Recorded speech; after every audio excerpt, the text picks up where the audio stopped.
No worries. So thank you everybody for being here tonight. We're just going to get started and people will probably be coming in. We're really excited to have our speaker tonight. She's a local herbalist and a nutritionist. She's also a nutrition coach, and she's been studying in the natural health field for over 15 years. She's very passionate about helping people and achieving and maintaining whole body wellness. So if you can help, please help me welcome Charity Parkinson.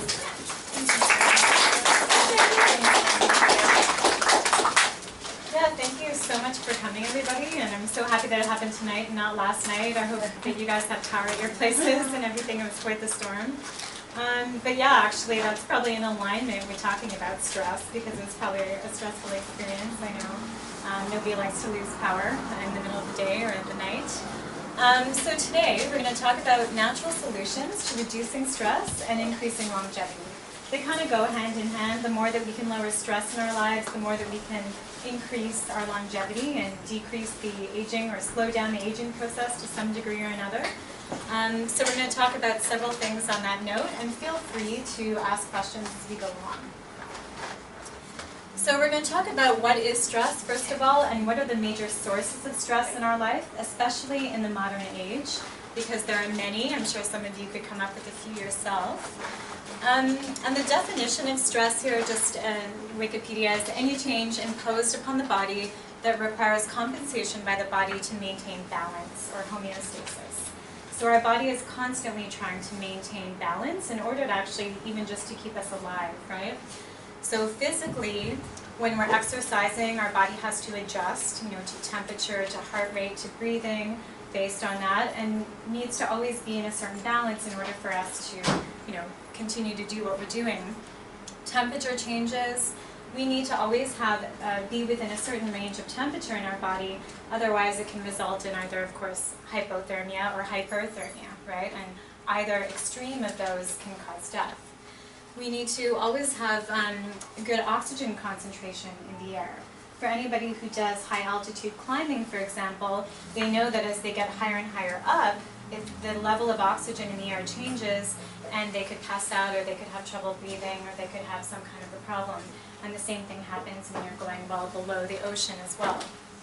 Blood sugar fluctuations. So actually, blood sugar fluctuations cause stress on the body to some degree or another. Insulin and cortisol have a relationship. When insulin is high, usually cortisol is high too, and sometimes the reverse is true. If cortisol is high, it can raise our insulin levels too. So we know that blood sugar balance is important to maintain homeostasis in the body, keep us from passing out. Lack of sleep, toxins play a role there as well. Whenever we're taking toxins into the body has to be able to detoxify. Too many toxins create stress in the body and actually, of course, accelerate the aging process. And I know that I've done a talk before for you guys on detoxification and the importance of that and how that contributes to aging in the body. Same idea. Pain and inflammation. If the body is in pain, it's creating more stress on the body. So the immune system, the inflammatory systems, everything, even the hormonal systems, will adjust differently. They'll have a different biochemical reaction in the body if our body is dealing with pain. So everything is connected. Pathogens. If we consume a pathogen, let's say in our food, for example, unknowingly, that creates a stress on our body because our body now has to do something with it. A threat has now come into our system. And so the body is constantly dealing with trying to maintain balance so that it's at an even keel. There's also things like predators. We don't have to deal with predators so much as we did before, but the fight or flight response classically comes from that idea that we're running from a saber-toothed tiger, for example. We're running for our lives, essentially, to save our lives. And, in today's world, it could be that we're basically running from, running through a busy schedule, or trying to fight traffic in our cars, or something like that. But basically, that's sending a fight or flight response off in our body. It's a stress. We could be angry about something or angry at somebody, and that's creating an immediate stress and cortisol elevation. What happens, though, is that if that's chronically happening, this is what we're going to talk about, how it leads to different types of disease states and what we can do about it. We want to have more of a parasympathetic response in the body more often, which is that calmer, relaxed response, which we'll talk more about in a bit. And we want to have less of that sympathetic cortisol response. on a regular basis. That should really just be reserved for when we need it. If we need to run away from something, if we need to run out of our house because there's a fire, if we need to save somebody's life because they're drowning, etc. That's when we want our sympathetic response to be up. Also emotionally, we go through different emotions. We go through grief and sadness, fear, anger, worry, excitement. So even the positive emotions create a certain stress on the body. We want to continue to have those positive emotions, but still it means that the body is slightly out of balance. So the body is constantly trying to seek balance based on that. The real troubling ones are definitely the harder emotions like the grief and sadness and worry. That's going to cause more stress on the body. So I looked up sort of what are the top 10 diseases that are highly correlated with stress, because there's a lot of scientific study now around that subject.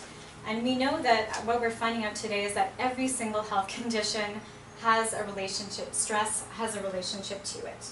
So the more stress that we're experiencing, the more that will contribute to almost any disease that humans have, but there are certain ones that are more highly correlated. So we know that with heart disease, usually with heart disease we see somebody who's living a lifestyle of stress. And obesity, same story. And with obesity, it's because it's not only people are reaching for those sugary foods that help them deal with stress, but also stress contributes to an imbalance in our microbiome, in our gut. And we know that the bacteria in our gut play a role in how whether we're fat or skinny, whether we're at a healthy weight or a not healthy weight for our bodies.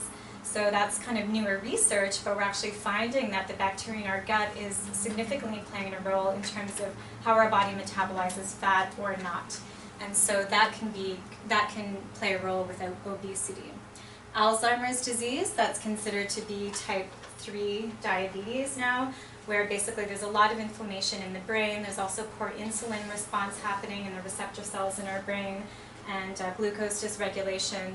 And so that also seems to be highly correlated with stress, according to the studies.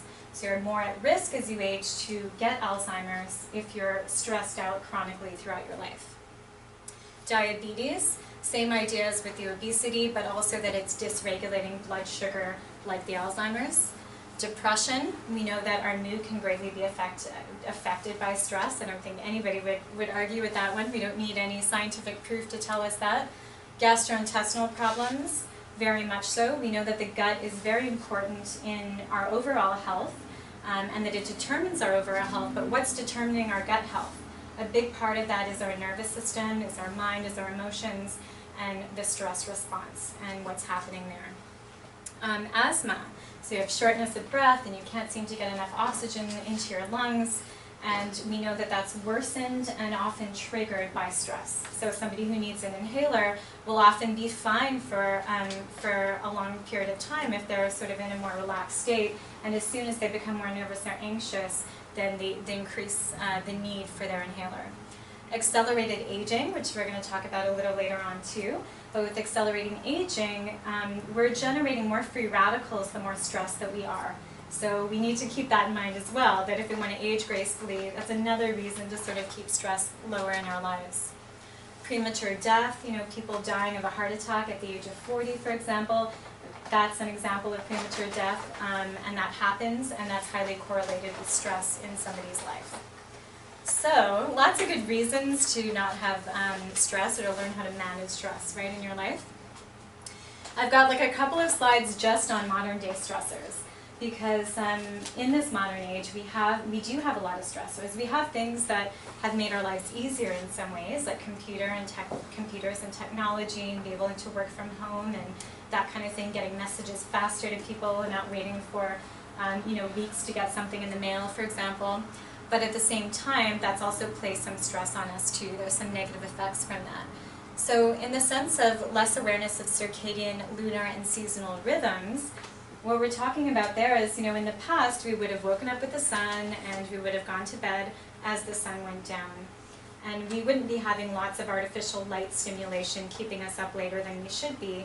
And that's important because our circadian rhythms, the hormones in our body, specifically cortisol and melatonin, are regulated by the light cycles in the day. Also at nighttime, it's nice to be able to see the stars and the moon. That connects us to where we are in the month, in the lunar calendar. but often we don't even see that because we're dealing with lights that are bright in the city, and they're taking away from the lights, the night sky that you would naturally see. So that all places stress on our body. Increased pollution, both in the water as well as in the air. So the more pollution that we have, the more our body has to deal with that, has to detoxify. And in order to detoxify, what do we require? We require nutrients. We require many different nutrients to facilitate liver and colon detoxification, kidney detoxification, etc. So there's more demand for increased nutrient needs with pollution. The computers, cell phones, flying, all the things that make our lives more convenient also are contributing to radiation exposure for us in the body. And that's all vibrating at a level that's different from our cellular vibration, from the vibration that happens within our cells. So it's at a discord, and that causes stress, right? So it's just important to think about all that stuff and to use these things in moderation. We're not going to suddenly stop using these tools, but it's a matter of using them in moderation and not just being, all day, all night, sort of using our telephones and our computers.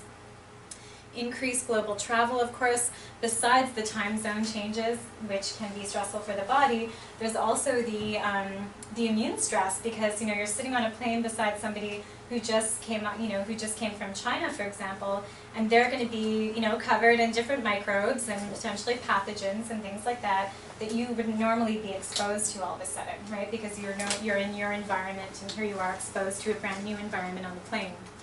Radiation exposure from nuclear plants, and that's obviously still something that's happening, and Fukushima is still an issue for us, right, even though it happened a few years ago now. Chemicals in our food, clothing, home, skincare. I think all of you guys are aware of that now. I mean, you shop at places like Health Essentials and other health food stores that carry, clean cosmetics, clean body care, skincare, clean detergents and soaps and things like that, but all of that adds up, so it's good to be aware of that. On average, 72 billion pounds of chemicals are produced in the US per year. So those have to go somewhere, and we're part of that, right? We're being exposed to that as well. So it's just to keep that in mind. All of this is stress, and it could probably lead us to the detoxification talk again, but we'll save that for another time, but it's just to be aware. So there's some other modern age stresses too, and that's in the sector of farming. Because if you look at it, when you're taking in a fruit or a vegetable that's been grown in California, that was picked, at least a couple of weeks ago before it's now sent to a store for you to then buy it, because the grocery store wants to be able to also sell that fresh produce for at least 2 weeks before it goes bad. So it has to be picked very early. When you pick a fruit or a vegetable very early, then you're picking it before it's ripe, before it's formed all of the vitamin C that it could have, or all of the beta-carotene, or the other nutrients that you find in fruits and vegetables, right? B vitamins, etc. So there's decreased nutrient levels.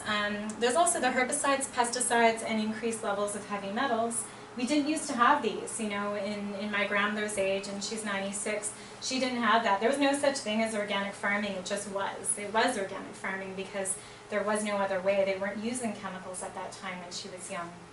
And that's changed quite a bit here. Also the field crop rotation. So we grow, big fields of corn or wheat or soy or whatever it might be, and we're not rotating those crops. So year after year, it's the same crops always being grown, and that depletes the soil. There's no remineralization happening, there's no crop rotation. So again, that decreases nutrients in our food. And then of course you have modern processing, so profit over food quality. And there was a really good example of that the other day. I was watching Marketplace online, and it was amazing because there was these bakeries that were basically, they had cakes that had gone bad. There was even fruit toppings on there that had gone bad. They had developed mold. Did you see? I saw that. And they just scraped the top off and then put a new top on, right? A new layer of icing and fruit, for example. But meanwhile, those toxins, the mold toxins, have gotten into the food, and then they're selling that because they know it's wrong, but they want to increase their profitability. They don't want to take a loss on that cake. Apparently the same goes on in the meat department. So if you're buying, conventional meat somewhere, and I do recommend that you buy organic, but if you're buying conventional, don't buy one that's been seasoned and colored so that, because what they do is they cover up the smell with the seasonings, and they cover up the color with different dyes and things like that to make it look fresh even though it's not. So, it's really something to think about. That wouldn't have happened in the past. Foods being genetically manipulated, GMOs are definitely changing the microbiome in our bodies, so they're affecting our health, our immune system, our inflammatory systems, our aging systems, etc. We know that over a 3-month period of time, they've even discovered that rats have developed tumors after consuming GMO foods consistently. So it's just something to avoid. Poor eating habits. So we have these refined processed foods that are really easy to grab and keep up with our busy lifestyle. But if we're eating more of those over whole food, then we're losing nutrition, plus we're potentially increasing our chemical exposure because there's often preservatives in those refined foods, right? And eating on the run, we're not resting and digesting, we're not sitting down and chewing properly so that our body can better absorb nutrients, but instead we're on the go just trying to get to the next meeting or whatever appointment that we have, right? So this is the end of the modern stressors, unless you guys can think of any more to add.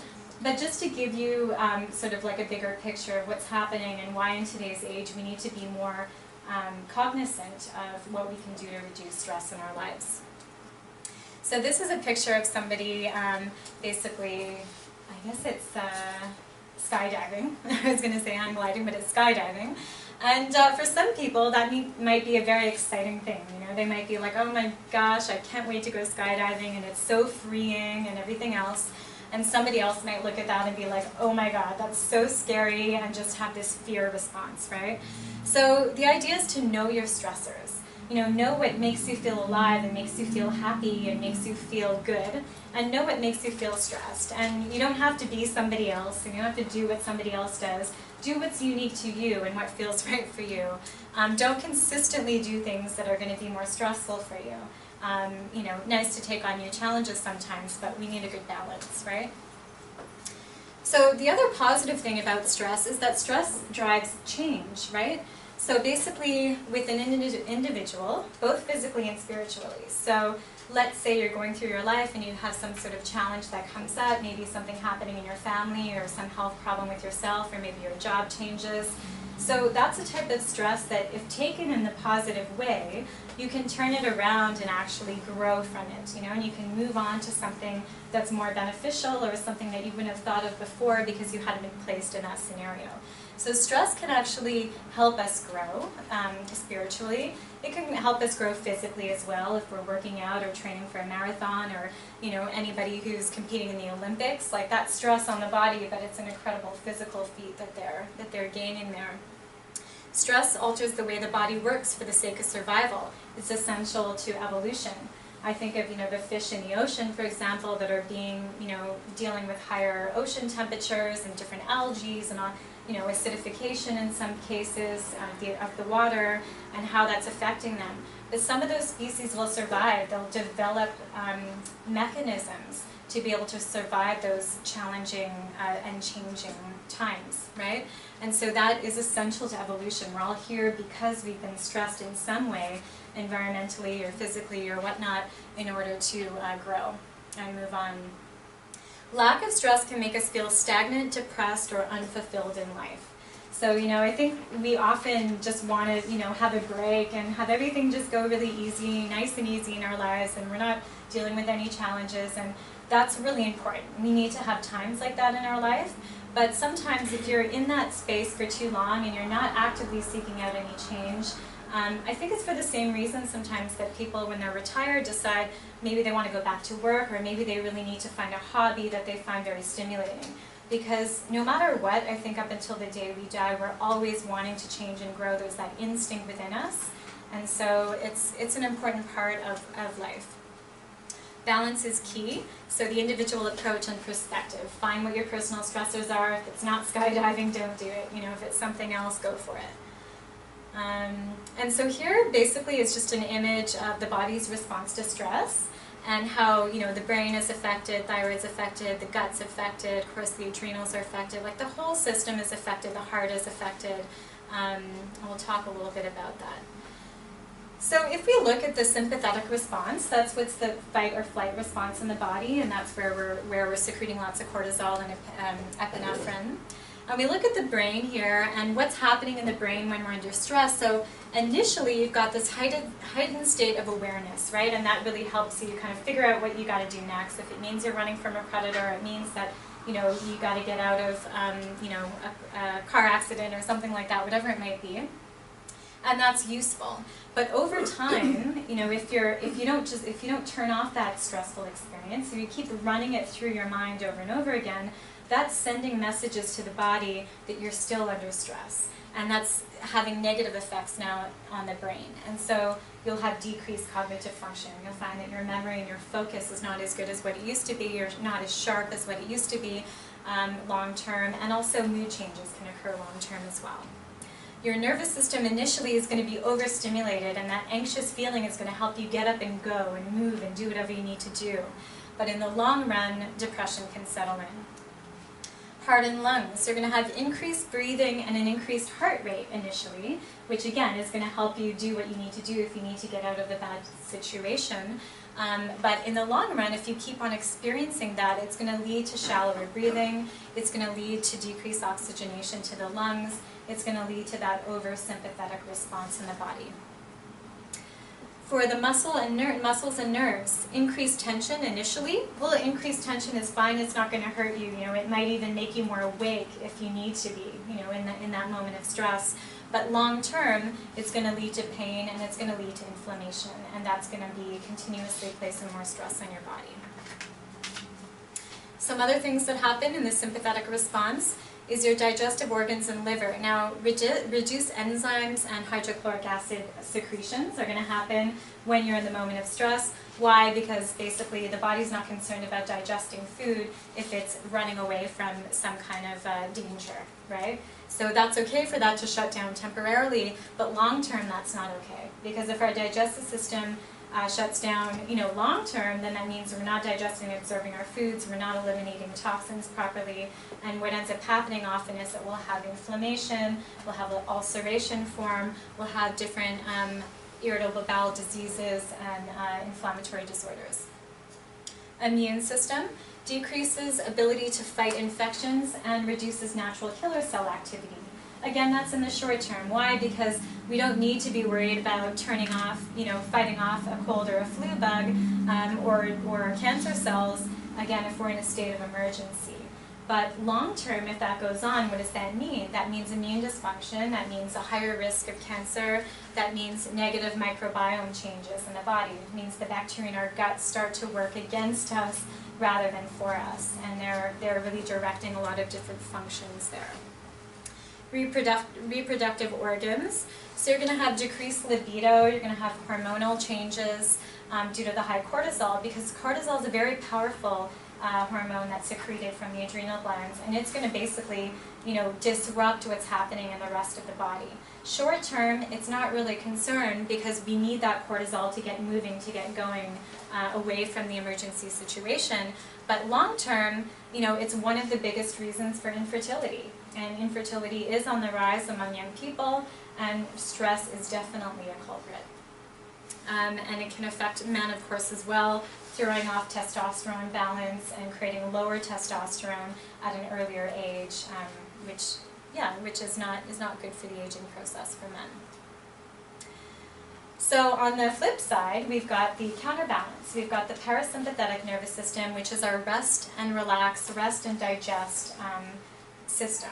So basically when this is in action, when the parasympathetic response is going, the sympathetic response can't be. It's kind of one or the other. Both are naturally going to be present, like the yin and yang of things, but when one is dominant, the other one is going to be much less dominant. So if we have our parasympathetic kind of calm relaxation state going on, we don't have to worry about stress because it's at bay. So our brain will be calm, you know, our mind will be calm, we can think clearly, we can problem solve, we can work and get projects done. Our nervous system just has a nice sense of calm, relaxed and mellow. You're not necessarily jumping out of bed, you know, like cortisol helps us to jump out of bed, but you're just kind of having maybe a more relaxed morning.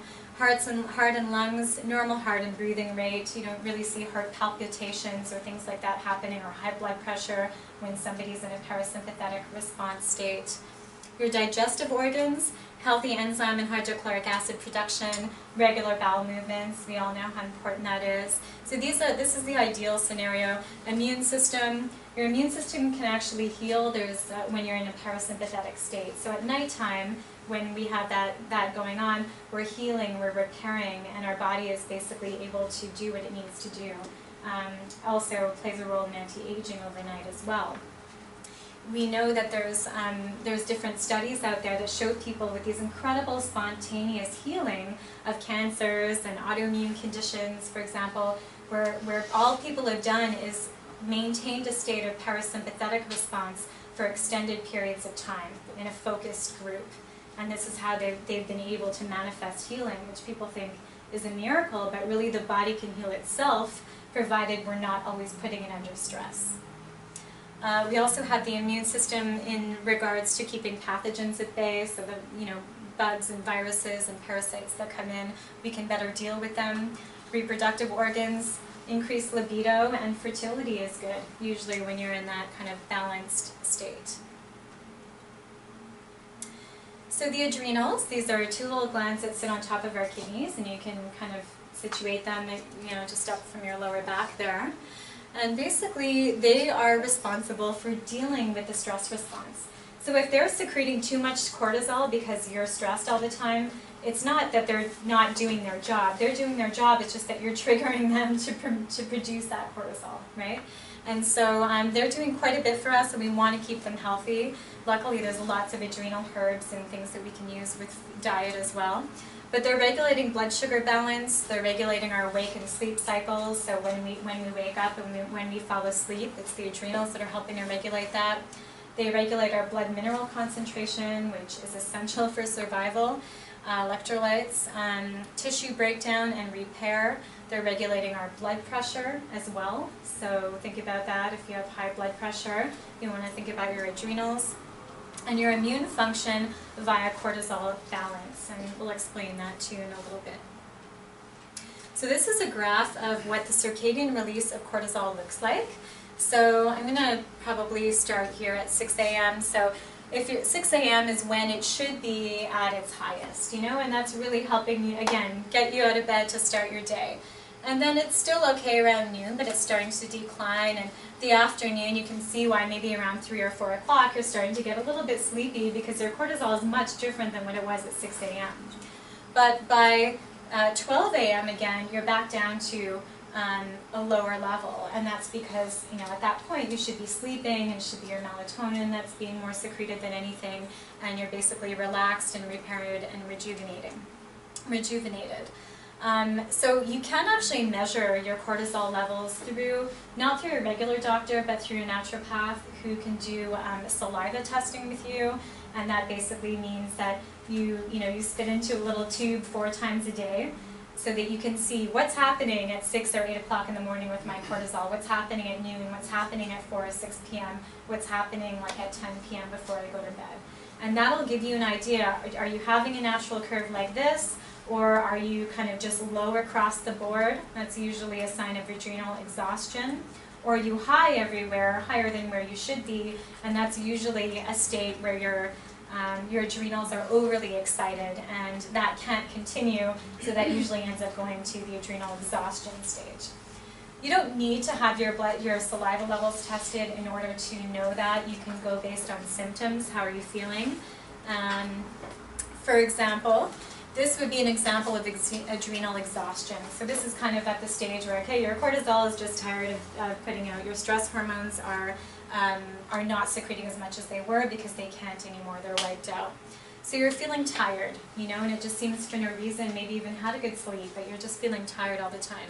You have trouble getting up in the morning. You keep hitting snooze all the time, even if you went to bed at a reasonable hour.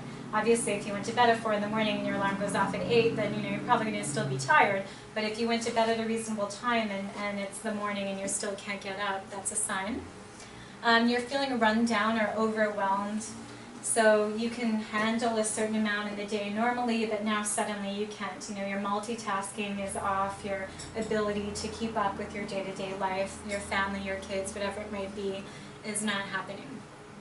You have difficulty bouncing back from stress or illness. So you may come down with a cold or a flu and you just can't kick it, you know, and instead of getting over it, you pick up something else before you even over the first thing. So this is a sign that your adrenals are down. You often crave salty and sweet snacks. You know, it's normal to crave that sometimes, but if you find that that's happening all the time, like on a daily basis or several times during the day, it's definitely a sign that your adrenals are exhausted.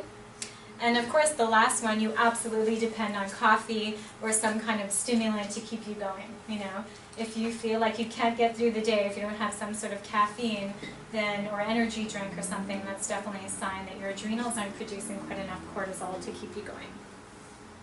So we will talk about all the stuff that we can do there.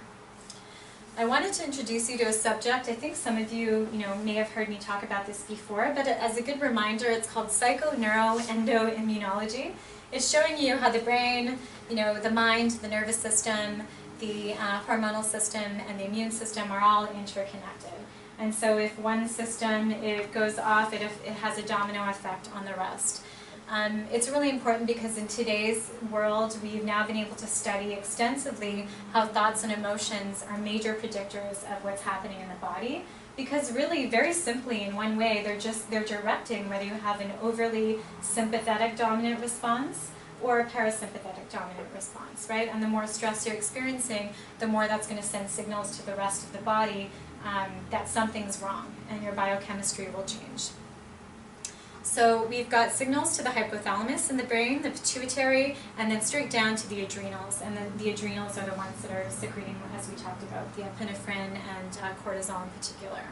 So these different systems are then signaling our immune system and our inflammatory systems to either go on, go off, or remain on unchecked. I'll show you a chart that'll make it more clear for you in a minute.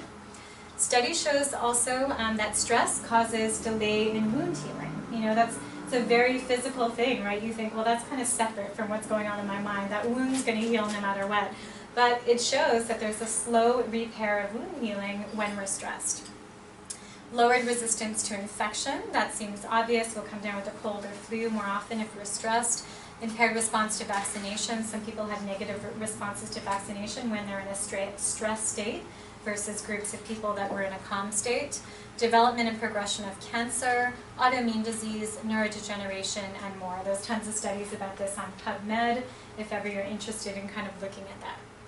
And also, meditation has been proven to balance the central nervous system, which is directing the sympathetic and parasympathetic responses in the body, and immune function over time. So Inspire Health Clinic is actually a cancer clinic that applies natural therapies. They're actually covered by MSP and BC Healthcare.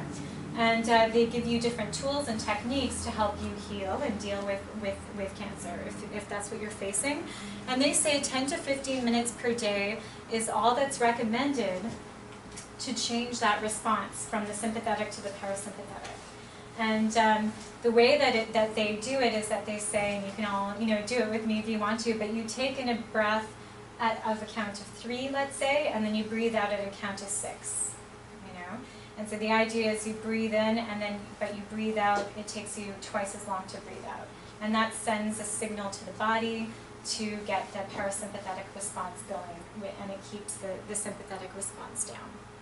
So that's just a very easy technique you can use whenever you're feeling stressed. So stress and the immune system.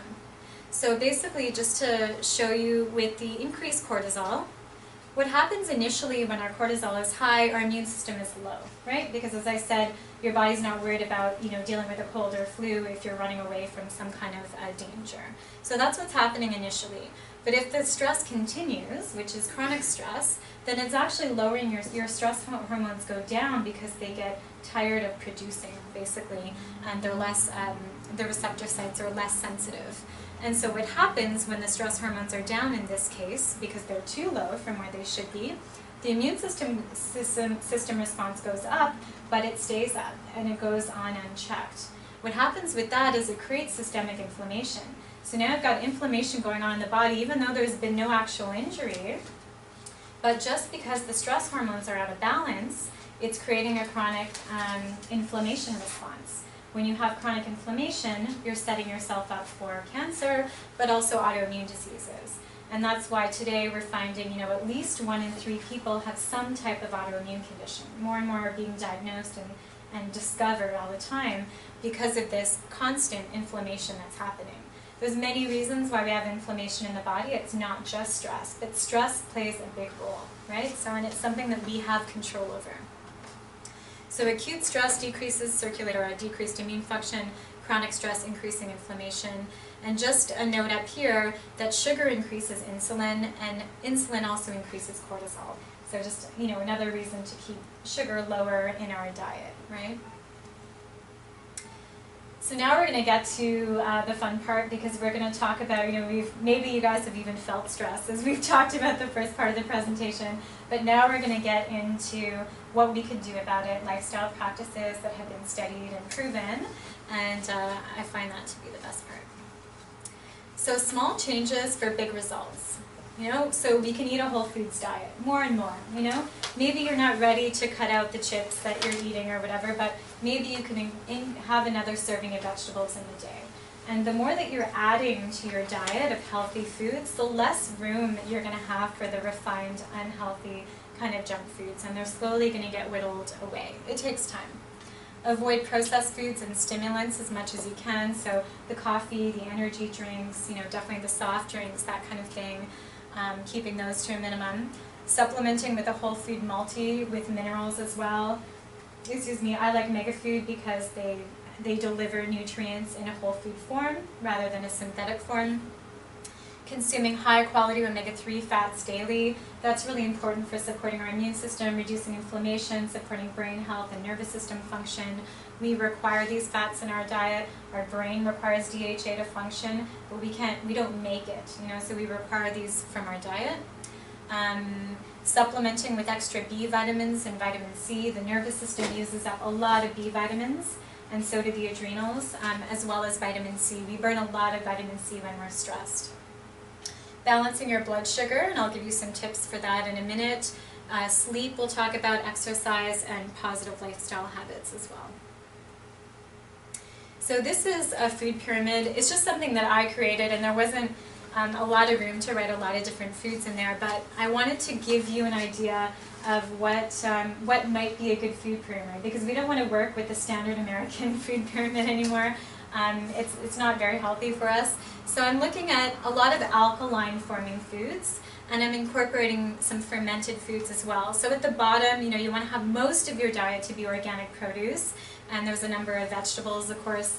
Eating, a variety of vegetables, having like a rainbow of colors on your plate, because that's going to ensure the broadest spectrum of antioxidants in your diet that work on many different levels in the body. We don't only want to eat broccoli or only cabbage or only carrots. We want an assortment. Beets, squash, sweet potatoes, asparagus, these are all alkalizing. The more alkalizing food that you have in the diet, the less acidic conditions you're going to have in your system, right? So the less chance of disease. Organic fruits, and I just named a few: berries, papaya, pineapple, citrus, grapes. You can pick your favorites. It's nice to have ones that have lower sugar, but at the same time, pineapple has lots of enzymes, even though there might be higher sugar content, and it still also has lots of fiber. So we're looking at a variety of different foods there. Plant proteins, so we're looking at raw nuts and seeds. There's so many today in the stores, and the superfood supplements, right? Chlorella, spirulina, moringa leaf, chia, golden berries, goji berries, even cocoa nibs, things like that. Very rich in antioxidants, all plant-based, and you can easily add them to your diet. Grains and legumes. I only noted a few that are alkaline forming, but feel free to have a variety. I wrote down, wild rice, brown rice, quinoa, aduki beans. But there's lots of varieties out there. Soak your beans, soak your grains. They're going to be easier to digest before you cook them. And try and stay away from the gluten grains, just because even if you don't have an allergy to gluten, gluten has the ability to cause even low levels of inflammation in people, and especially it's harder on our digestive systems as we age.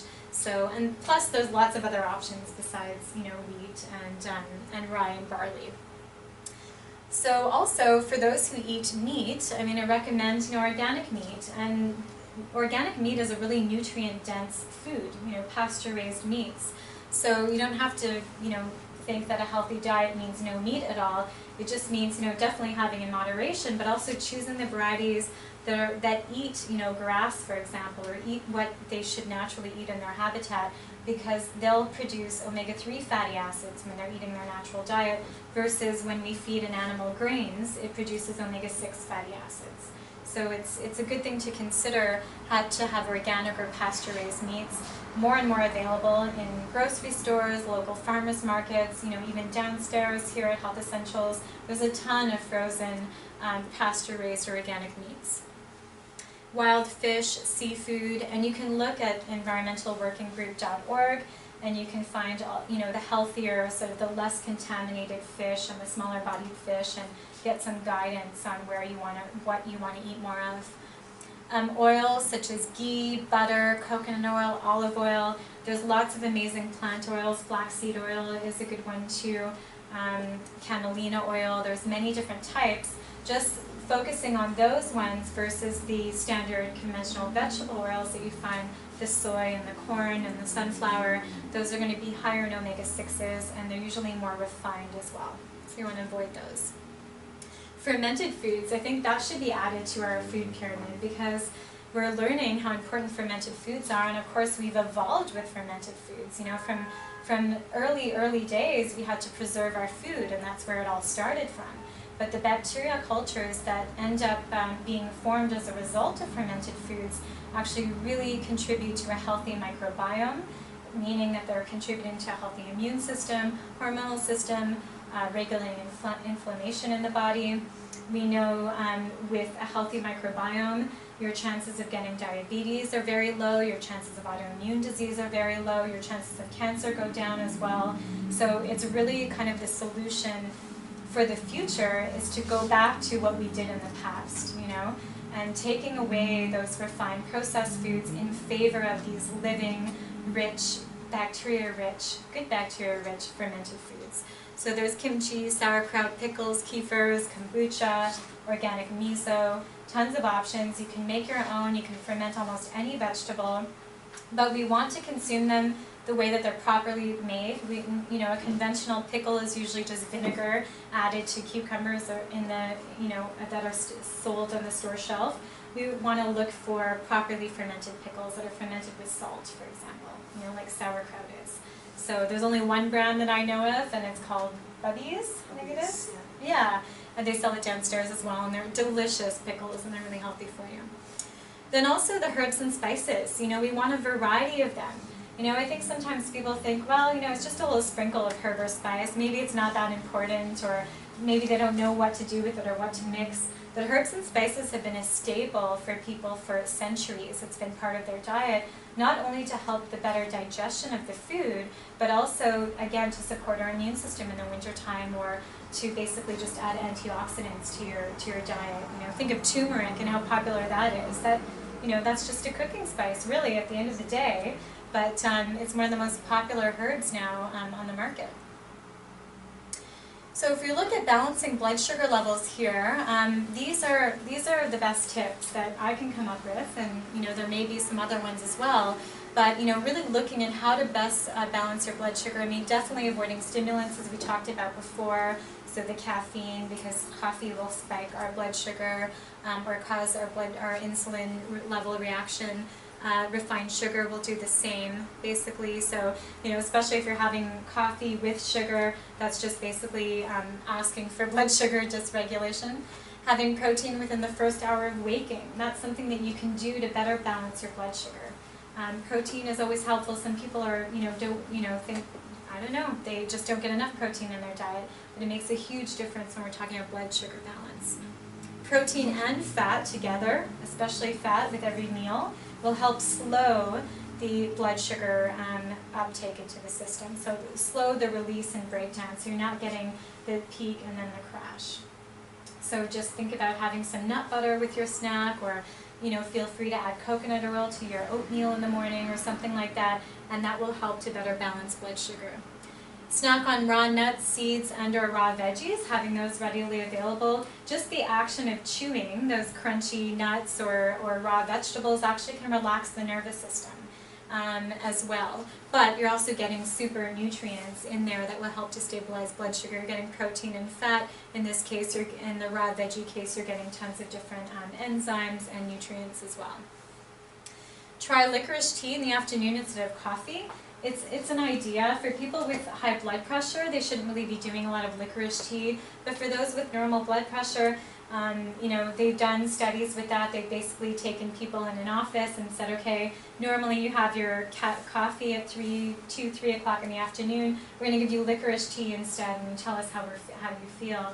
And most people felt better, and they didn't crave that coffee anymore because it's very supportive to the adrenal glands. It's got a natural sweetness. It gives you a bit of a lift. So it's something you could try.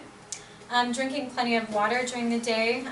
If you're hungry, try drinking a glass of water and waiting 20 minutes. Maybe you're actually thirsty. Maybe it wasn't hunger at all. Chromium is a mineral supplement that you can take to help stabilize blood sugar 2 or 3 times a day. And supplements like olive leaf or maitake mushroom. These herbs have been proven to work even with successfully with type 2 diabetes, being able to basically help people lower medications when they're working with those herbs on a daily basis. Drinking alcohol on an empty stomach is like having a piece of cake. It quickly turns into blood sugar. So if you want to have a glass of wine, there's lots of health benefits from a glass of red wine, for example, but have it with your meal. Try not to have it while you're cooking your meal. Have it after you've had a few bites of your meal. It's going to slow down the release of sugar into the bloodstream. Consume sour foods to curb cravings for sugar.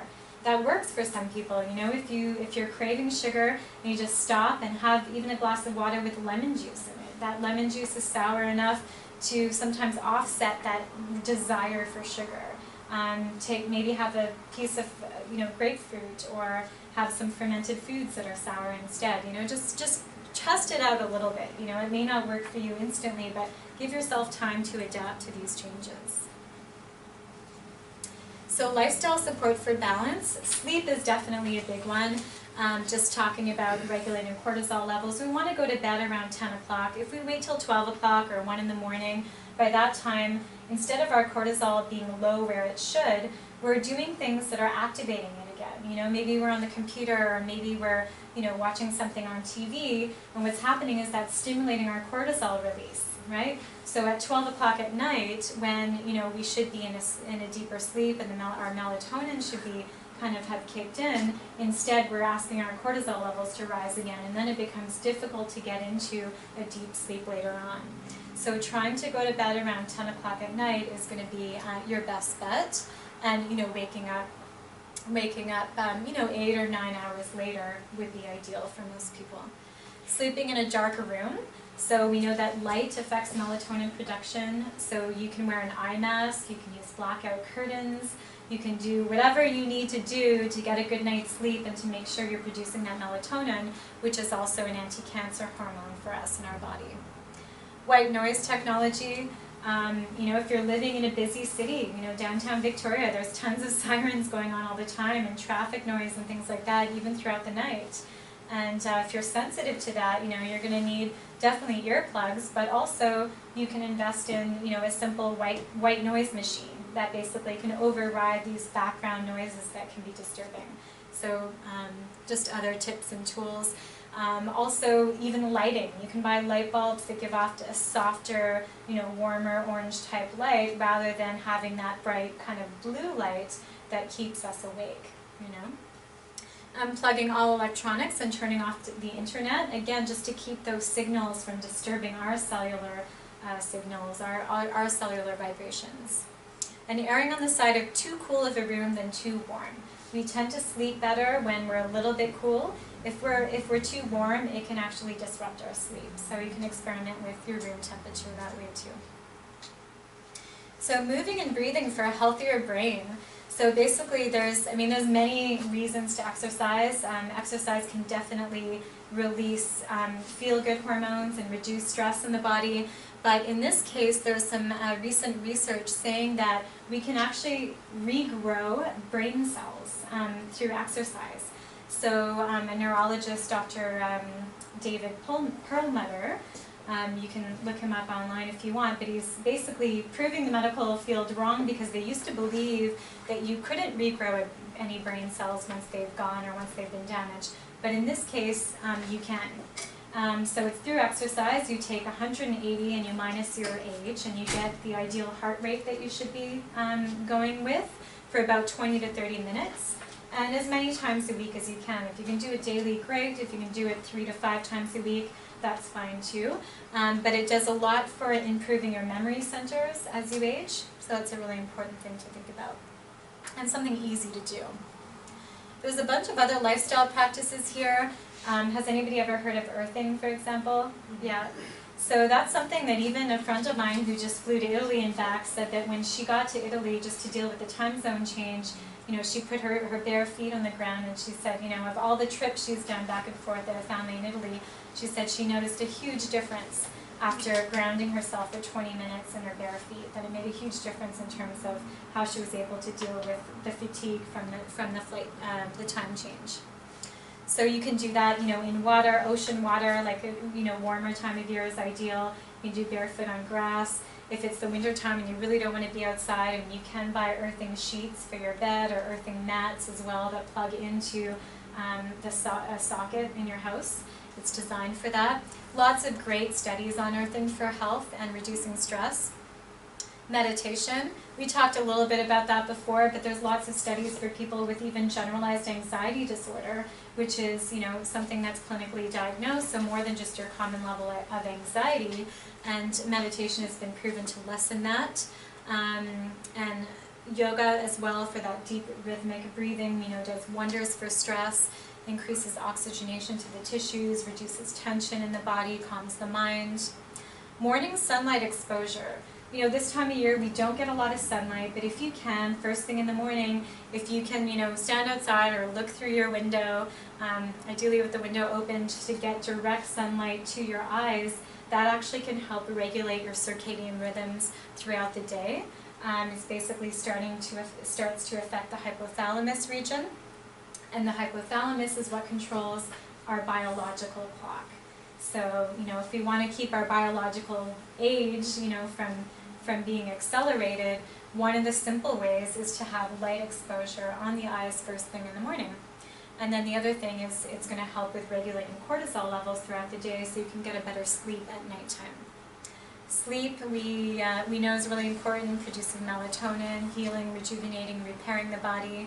And laughter, so like a really good mirthful laughter where you can't stop laughing, something's really funny and you're totally engaged in that. And that is proven to lower cortisol levels and epinephrine in the blood significantly in 30 days. So you try and sort of find that laughter in yourself or with somebody else, trigger it with somebody else, it's more fun. And to do that 30 days in a row and see what happens. But it's been able to literally change our blood chemistry, lowering cortisol and epinephrine. So, and how much fun is that? You're not going on a diet, you're just basically laughing, right? It's a good thing. That's where the laughter yoga, came from, was of these studies. So yeah, don't sweat the small stuff, laugh as much as you can and play. And this is something interesting too that I found, have you guys heard of the blue zones before around the world? There's 5 countries that, in specific regions of these countries, so basically there's Okinawa, Japan, there's a little town in Greece, there's Italy, there's a certain place in California, as well as the Nicoya Peninsula in Costa Rica. And these are basically 5 places that where we find they have people living to 100 and over 100, and they're very healthy, right? They're still gardening, they're still playing with their great-great-grandkids, they're still contributing to society, they're cooking meals, they're doing things like that, and they literally are basically living and 10 times longer than most North Americans are. So basically living healthy.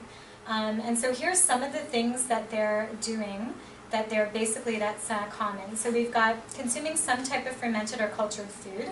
So especially raw goat milk was found, like a lot of them raised their own goats and they made cultured milk and yogurt. Some people don't do well with goat yogurt or any dairy at all, so that's fine. Find another fermented food that works with you. Mindless exercise and sensible sunshine. So you've got them basically not like going to the gym and being like, I'm working on this muscle group today or doing this much cardio or whatever, but instead they're walking around, they're doing yard work, they're gardening, they're playing with kids, they're just living life, right? They're not thinking about it so much. Mediterranean type diet, that was something very common as well. So they all ate plant-based diet, lots of vegetables, fruits and nuts and seeds as well. Fish, olive oil, some of them ate meat, but it was kept to a minimum. You know, the bulk of their diet was plant-based, and they're growing most of the vegetables themselves still in those regions. Herbal teas, you know, high in antioxidants. So you've got rosemary, sage, oregano. There's many different herbal teas out there and spices. So just bring them into your diet as much as you can. You know, there's green tea as well. These are meaningful substances with high levels of antioxidants. You know, it's something easy and simple that you can do. Spring water, of course, they're accessing cleaner water sources than we might have access to. But the cleaner the water, the better. Mid-afternoon naps. All of them took mid-afternoon naps. And it kind of makes sense if our cortisol levels dipping in the afternoon. Go with that. Nap for 20 minutes or an hour or whatever you need, and then get up and continue with your day.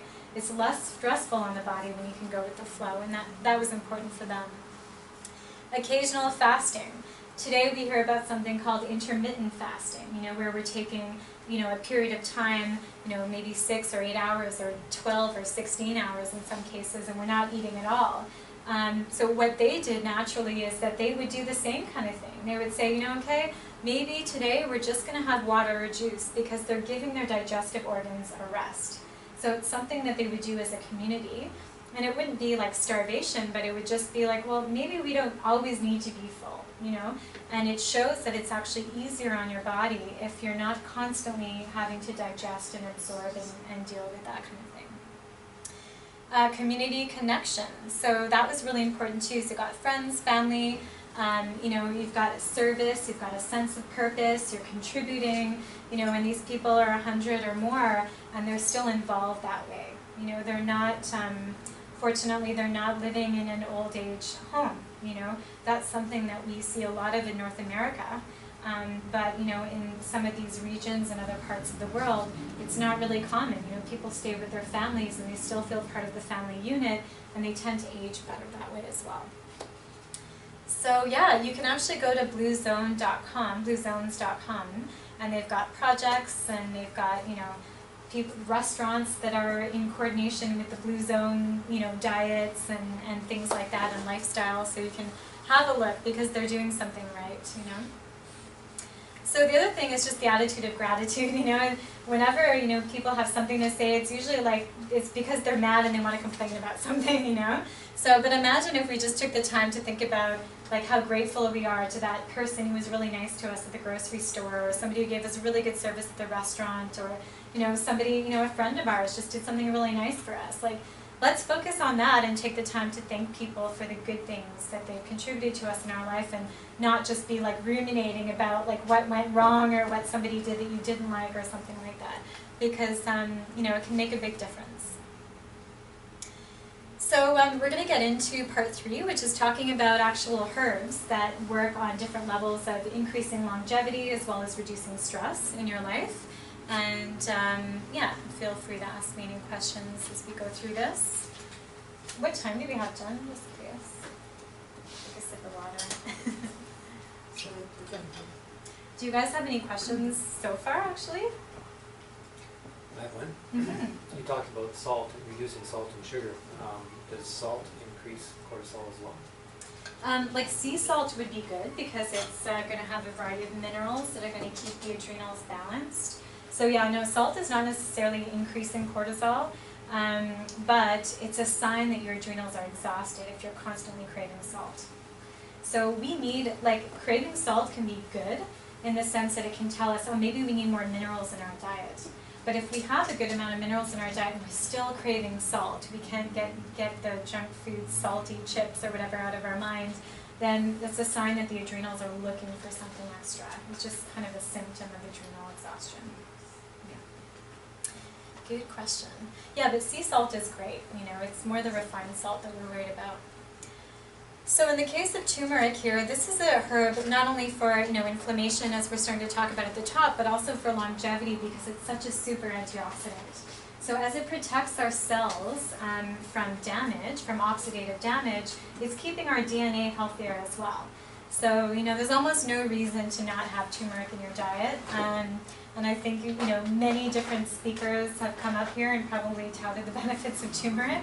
So I hope that you've all started to incorporate it somehow. You can definitely buy supplements that are more concentrated, and you can also, of course, incorporate it into your cooking. If you're going to do that, I would just suggest buying a higher quality organic turmeric, one that's not, you know, just sold at the grocery store that's maybe been sitting there for years. You know, and organic is important too. But it's a super antioxidant and anti-inflammatory for the body. They even find that turmeric is anti-inflammatory for the brain. So again, if you're looking at preventing dementia or Alzheimer's, that type of thing, it's a really good one to have. In India, they dissect brains, and they find that the people in India, because there's such a turmeric-rich diet there, that they end up having, you know, their brains are stained yellow, you know? And so it's just basically to show you that it's getting absorbed, and, you know, there's very little dementia there. Analgesic, so basically working at reducing pain and inflammation, protecting the liver, supporting gallbladder and liver secretions for digestion. Also works against parasites, bacteria, and different funguses as well. Regulates the immune system, very good for somebody with autoimmune disease, and lowers high blood pressure and bad cholesterol too. So we've got astragalus. This is another really important one for longevity. Yeah. Oh, this one here, the Colagod? Oh, Colagod. Yeah, so that's for supporting bile production from the liver and gallbladder. Astragalus, this one I think is becoming more popular, but definitely important for the longevity factor because it's activating something called telomerase, which is an enzyme that basically is keeping the telomeres that wrap our DNA intact. So, you know, as we age, our telomeres are basically breaking down, which causes our DNA to unravel a little bit. And in the case of the telomerase, it's keeping that those telomeres rebuilding so that it can preserve our DNA better. Strengthens the immune reservoir, so it's building to our immune system, strengthening the lungs, lowers elevated blood sugar as well, and a really good one for those suffering from chronic fatigue syndrome. So it's helpful on many levels. It also boosts T cells and natural killer cells, so basically reducing our chances of cancer, fighting off cancer cells, and regulates the thymus gland as well, which is really important for regulating our immune system. So not a bad one to have on hand. You can do that in a tea form, you can do that in capsules as well, you can do that in tincture too.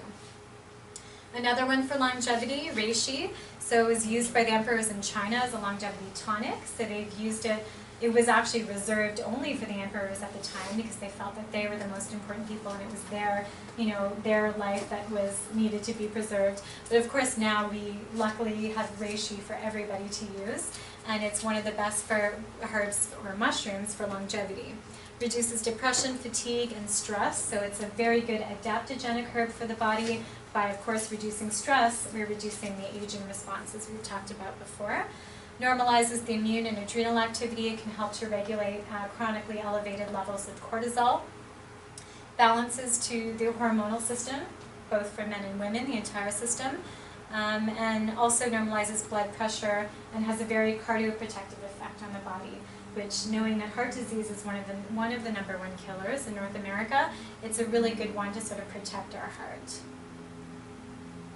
So these are some different examples of combinations. You know, I often talk about Botanica because I really like their products. They're high quality, they're organic.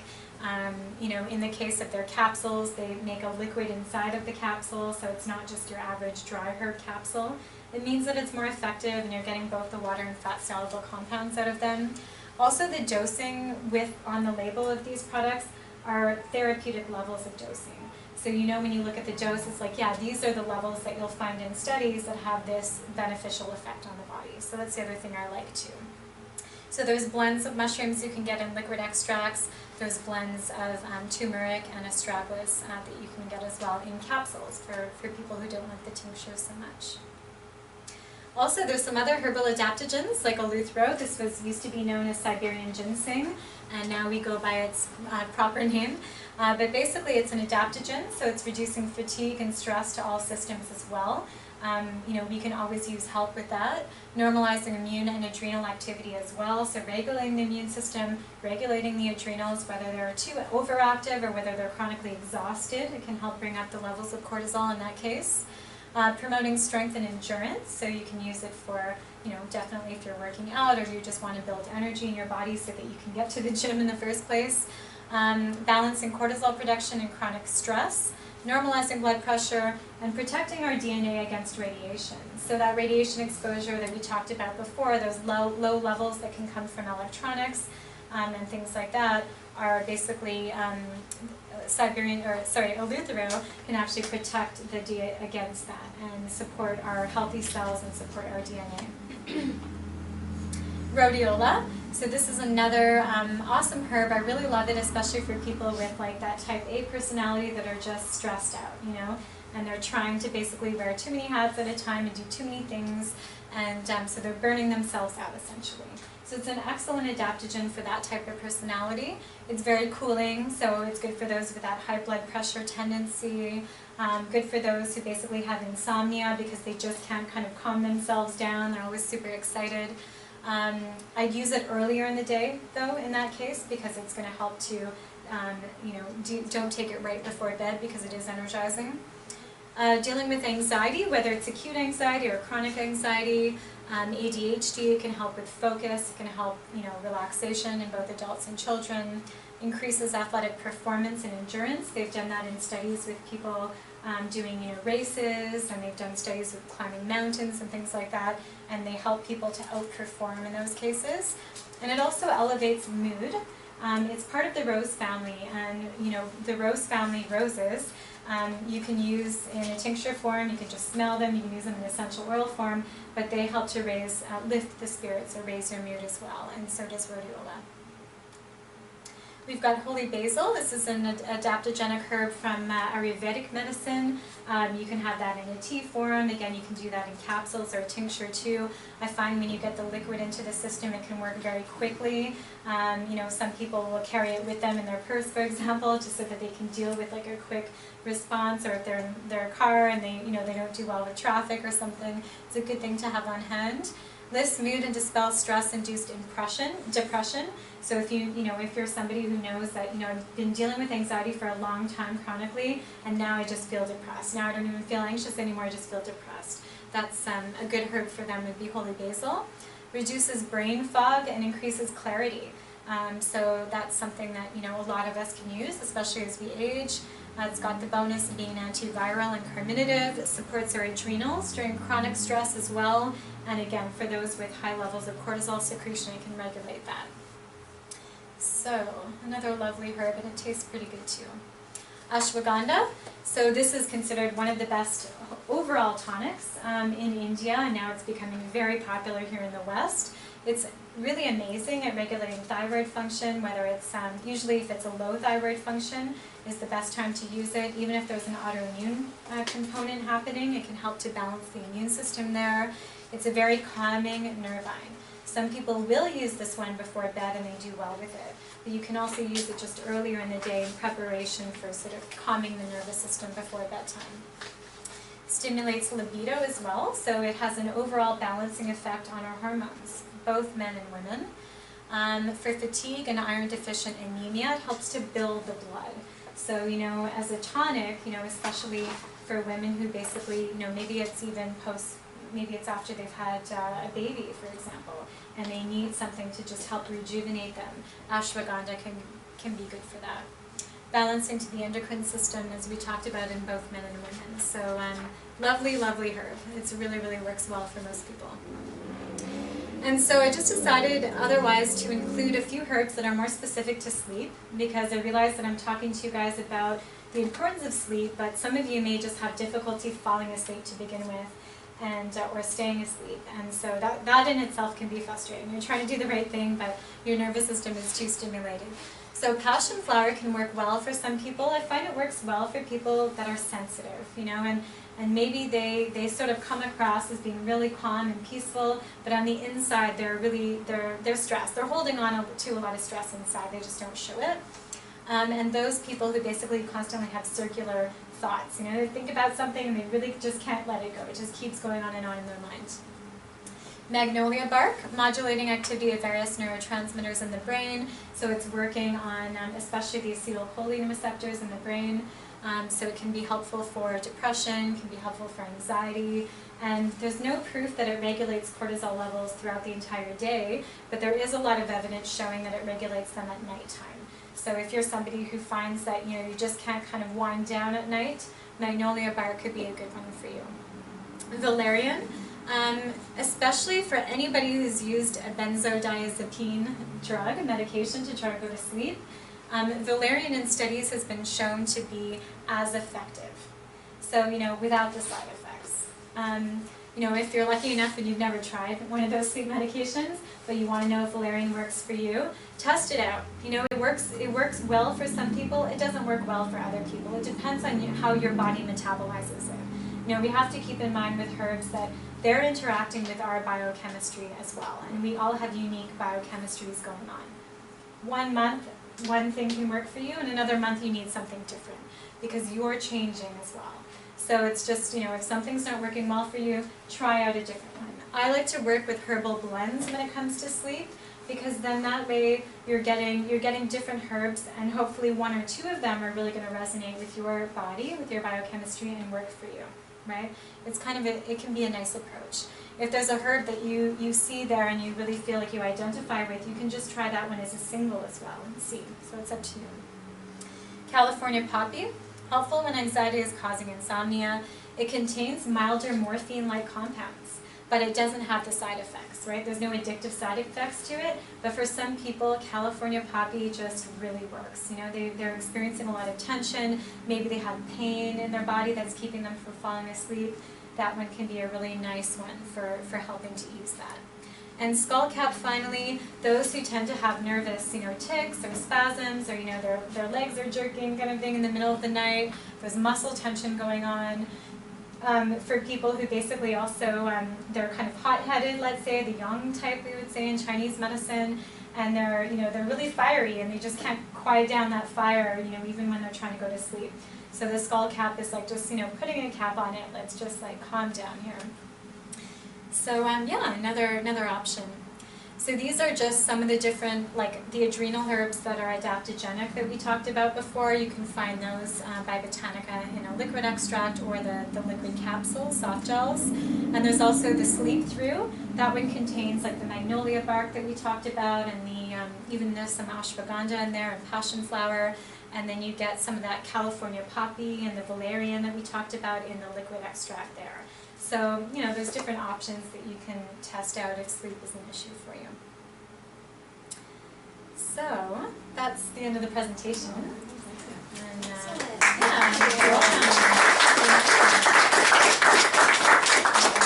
yeah, I'm here if you have any questions right now, and then we're also going to go, I'll be downstairs too, so.